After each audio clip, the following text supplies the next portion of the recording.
What happens when the man you've been mocking turns out to be your boss? This team found out in the most humbling way.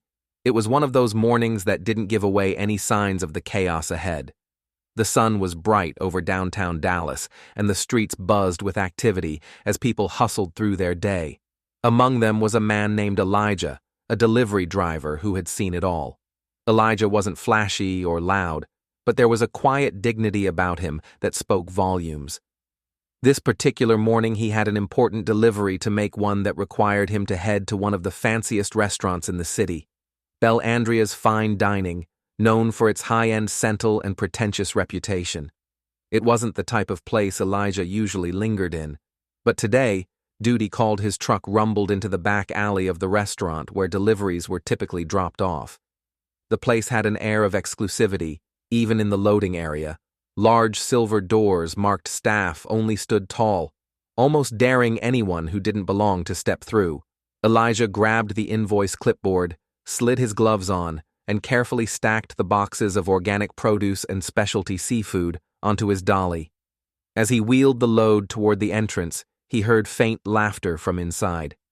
It was the kind of laughter that made your chest tighten, a mixture of ridicule and superiority. Elijah shook his head lightly. He was no stranger to being underestimated or judged, but he wasn't. About to let it rattle him, he knocked twice on the steel door and waited when it opened. A young man in a crisp white chef's jacket stared at him like he was some kind of inconvenience. Behind him, two other staff members peeked out, one stifling a chuckle and the other rolling her eyes. Deliveries are supposed to come earlier. The young man snapped his tone, dripping with annoyance. Elijah calmly held up the invoice. "I'm right on schedule, sir. Fresh seafood from Gulf Coast imports and the organic greens you requested." The chef waved him off. "Whatever, just bring it in, and don't block the kitchen entrance." As Elijah pushed his dolly inside, he noticed more staff turning their heads to glance at him, their expressions ranging from amused to condescending. Someone muttered under their breath, "Guess the company sends just anyone to places like this." It wasn't just the words. It was the tone, that mocking, dismissive tone that said more than any insult could. Elijah kept moving, unloading the boxes carefully, his hands steady, even though their words lingered in the air like a bad smell. But Elijah didn't flinch, not yet. He knew something they didn't, and it was only a matter of time before everything changed. As Elijah maneuvered the dolly deeper into the restaurant, he couldn't help but take in the surroundings. Belle Andrea's Fine Dining was as extravagant as the rumors CL fled. Crystal chandeliers hung from the ceiling, casting a golden glow on marble floors, so polished you could see your reflection. The open kitchen gleamed with stainless steel appliances, and every corner of the place screamed wealth. But beneath the pristine surface was something far less polished. Elijah noticed the way the staff moved, quick and efficient. Yes, but with an air of self-importance that didn't sit right. These weren't people proud of their work. They were proud of their hierarchy. And right now, Elijah was at the bottom of it. "Make sure you're not blocking the chef's station," barked a woman wearing a sharp black suit. She didn't even look up from her clipboard as she walked by. "Yes, ma'am," Elijah replied, his tone polite but firm. He didn't mind following instructions, but he could feel her gaze linger, scrutinizing him, as if she were searching for a reason to dismiss him. NTY nearby. Two waiters stood at the edge of the dining area, folding napkins and whispering. It didn't take a detective to figure out they were talking about him. Every now and then, they'd glance his way, barely hiding their smirks. "What do you think, 5 minutes before he messes something up?" one of them said, snickering. Elijah ignored them and continued with his work.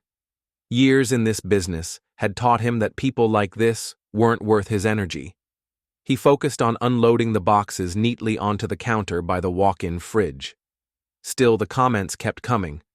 "You'd think someone delivering to a place like this would at least dress better," another voice chimed in. Elijah glanced at his uniform. It was clean and pressed, practical for someone hauling boxes all day, but to these people it wasn't good enough. It didn't matter. He wasn't here to impress anyone. One as he finished the first load and turned to head back to the truck. He passed by a group of line cooks near the grill. They too paused their chatter to take a long look at him. One of them, a tall man with a smirk that practically screamed. Trouble leaned over and whispered loudly enough for Elijah to hear Betty couldn't even afford to eat, here let alone step through the front door. The others laughed, and Elijah felt his jaw tighten slightly. He had plenty of practice letting things slide, but this was starting to push the limit still.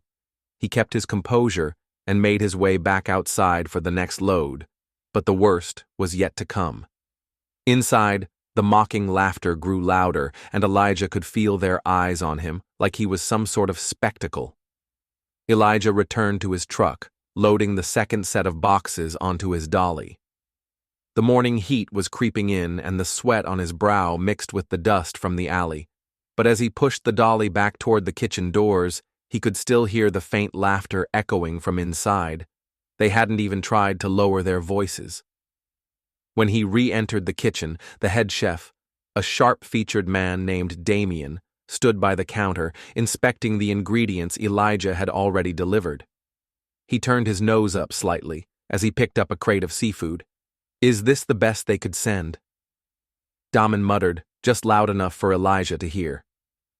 Elijah paused for a moment. "If there's an issue with the quality, I can call the supplier," and Damien cut him off with a dismissive wave. No, just drop it off and leave.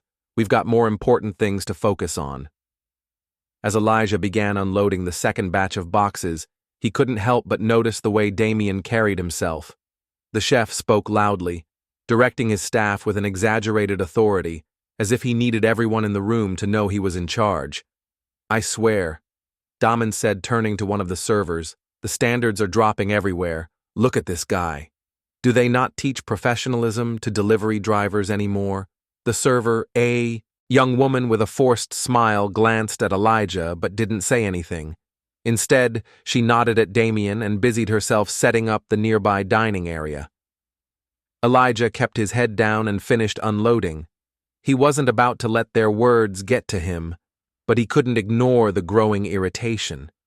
It wasn't just the comments, it was the blatant lack of respect, the assumption that he was less than simply because of his job.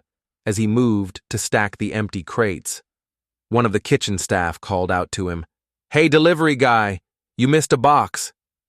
Elijah turned confused, because he was certain he hadn't.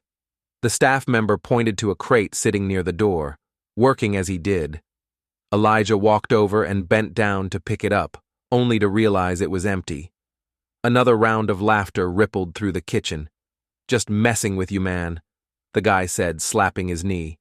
"Relax a little." Elijah didn't respond. Instead, he placed the empty crate back down and finished his work, without another word. Inside, his patience was wearing thin, but he reminded himself of why he was here. He had a job to do and a point to make, even if they didn't know it yet. When the delivery was finally complete, Elijah handed the signed invoice to Damien. The chef didn't even look at him as he scrolled his signature across the paper. "You can go now," Damien said curtly, not bothering with a thank you. Elijah paused for a moment, his eyes steady. "Have a good day," he said evenly before turning and heading back to his truck. But just as he reached the door, one of the waiters muttered under his breath, "Yeah, go back to wherever you came from." That was it. Elijah stopped in his tracks, his hand resting on the door handle for a brief moment. The room fell silent. All eyes were on him. Elijah turned slowly, his gaze meeting the waiter's. There was no anger in his expression, just a calm confidence that immediately silenced the smirks and whispers. "I came here." Elijah set his voice steady to deliver something you clearly need more of respect. The room stayed quiet as Elijah walked out, but the real surprise was still waiting, and it was only a matter of time before they realized who he really was. Elijah leaned against the side of his truck, taking a moment to catch his breath. The delivery was done, but the weight of the morning lingered. He'd been in similar situations countless times, but something about today felt different. Maybe it was the way they all seemed so comfortable in their assumptions, so blind to the possibility that he was more than what they saw. He glanced at the restaurant's grand facade, the name Bel Andreas etched in elegant gold letters above the entrance. It was surreal. Really, just a few weeks ago, he had signed the final papers that made him the owner of this place, a bold step in his growing empire of fine dining establishments. But Elijah's journey to this moment wasn't one of privilege or shortcuts. It was built on years of sweat sacrifice and a relentless drive to prove himself. He grew up in a small town in Louisiana, where opportunities were scarce and expectations for someone like him were even scarcer. His parents worked tirelessly, instilling in him the value of hard work and integrity. Elijah had started as a dishwasher in a local diner when he was just 16. Back then, he'd watched the cooks and servers with fascination, dreaming of the day he could create something bigger, something extraordinary. Over the years, he climbed the ladder, moving from kitchen staff to manager, and eventually he saved enough to open his first restaurant. It wasn't flashy, but it was his. And from there, his vision only grew. When the opportunity to buy Bel Andreas came up, Elijah didn't hesitate. He knew it was a risk, but he also knew what this place could become under his leadership. The restaurant had a reputation for exclusivity, but Elijah saw potential beyond the surface. He wanted to turn it into something more, an establishment where everyone felt valued, from the guests to the staff to the people making deliveries.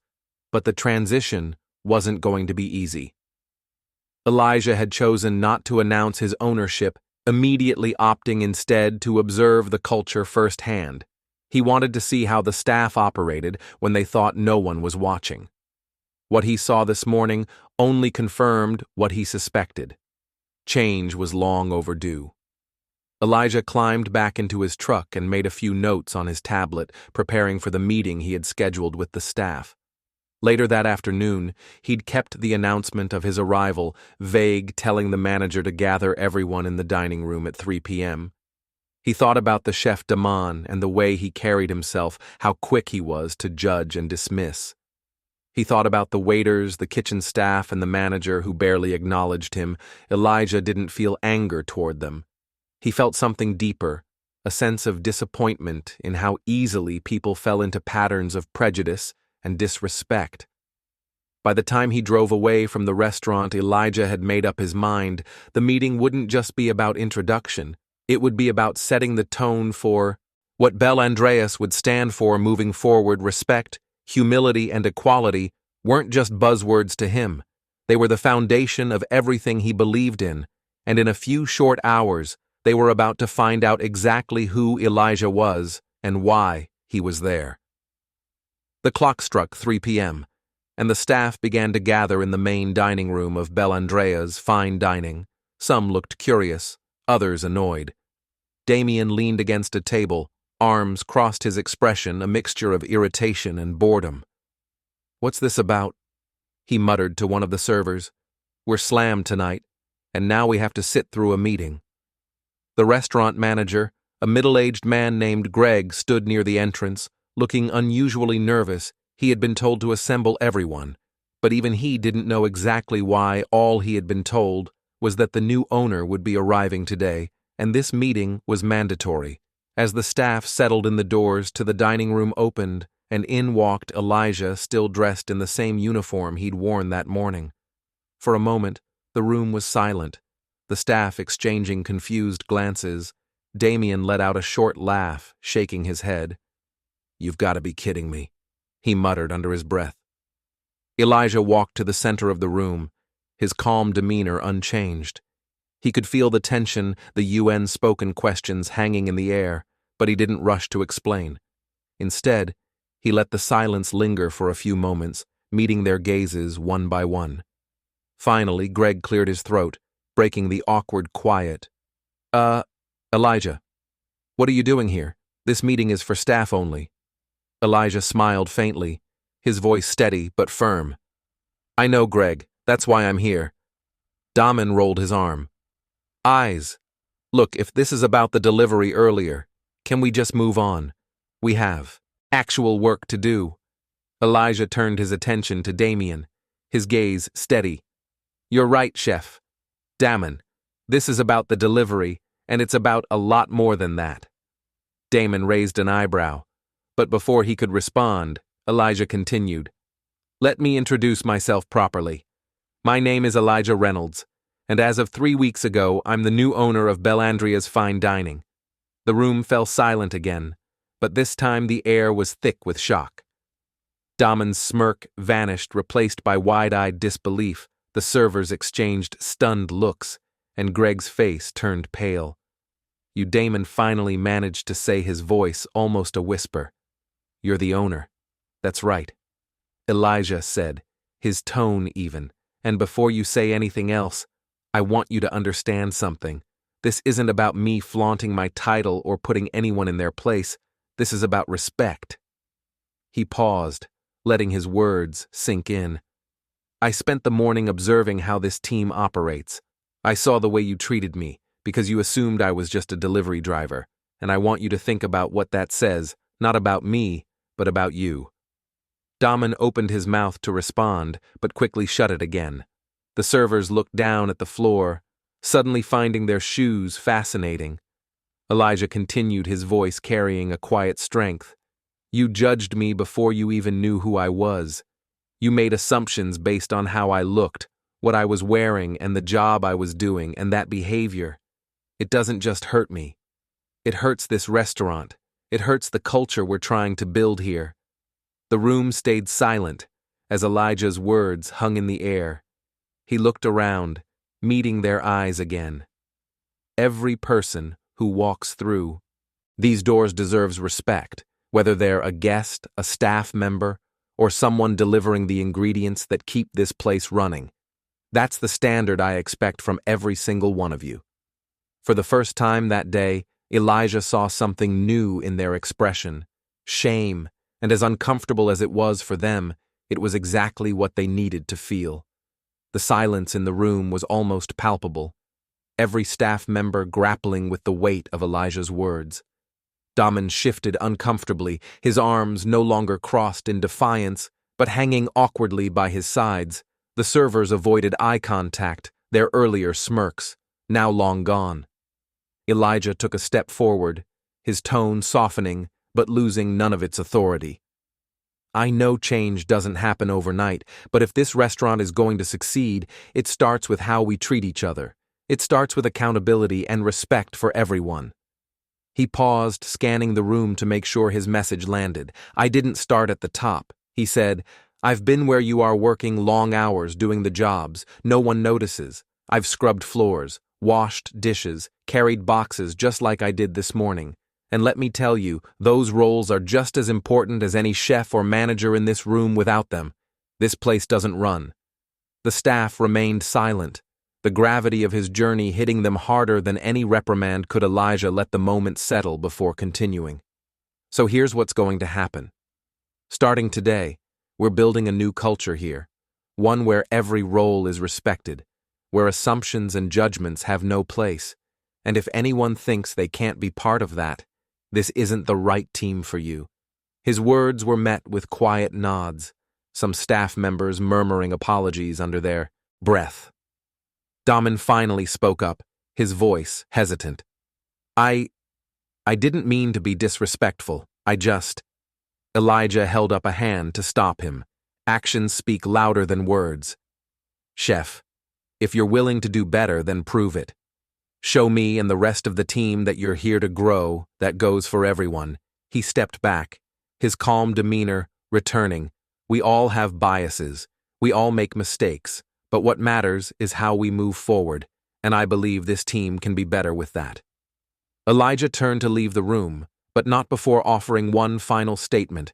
"Remember, respect costs nothing, but its absence can cost you everything." The staff sat in silence long after Elijah walked out, the weight of his message pressing down on them. And for the first time in years, Bellandria's Fine Dining felt like it might finally live up to its name. This story isn't just about a restaurant, it's about all of us. How often do we make assumptions about someone without knowing their story? How often do we let pride or prejudice cloud our judgment? Let's do better. whether it's in our workplaces, our communities, or even in our daily interactions. Respect and kindness don't just change lives, they build bridges,